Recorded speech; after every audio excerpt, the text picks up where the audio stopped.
GRAD-MAP, or Graduate Resources Advancing Diversity with Maryland Astronomy and Physics, is a diversity initiative in the Astronomy and Physics departments at the University of Maryland at College Park. Our goal is to increase the representation of minority students in astronomy and physics by providing undergraduates at local minority-serving institutions with research experience and practical information about graduate school.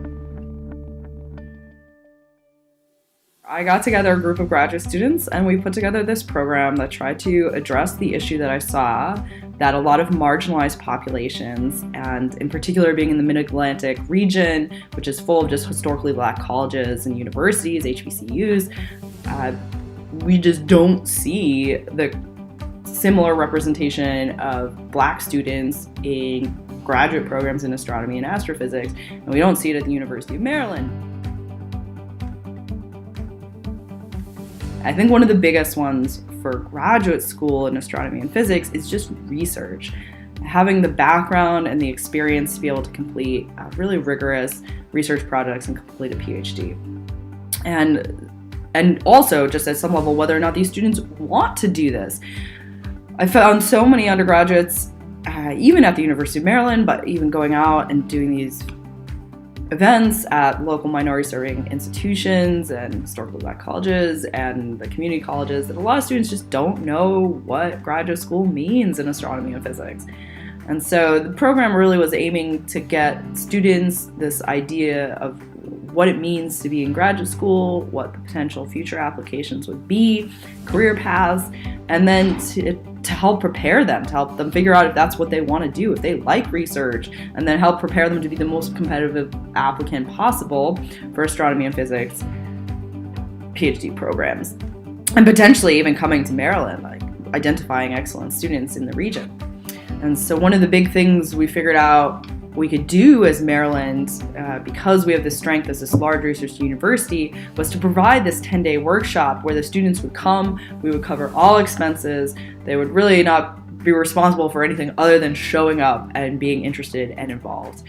And over those 10 days, I think the two biggest things you would start a research project, so you'd get hands-on research experience, which is not only good for like building a future research experience like summer programs, but also for figuring out whether or not that's something you would want to do for 5 to 7 years of your life after you finish your undergraduate degree. So we give you a research project and then we teach you how to code in Python. So coding is really necessary for any kind of scientific research, any research in general. It's hugely useful for a number of different careers, and so it's only going to help with students. So we really wanted them to have a background and have some experience with coding so they can go on to whatever they do next and have a leg up.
Absolutely. It's one of the best experiences that I've had in school. The department here is amazing, super helpful.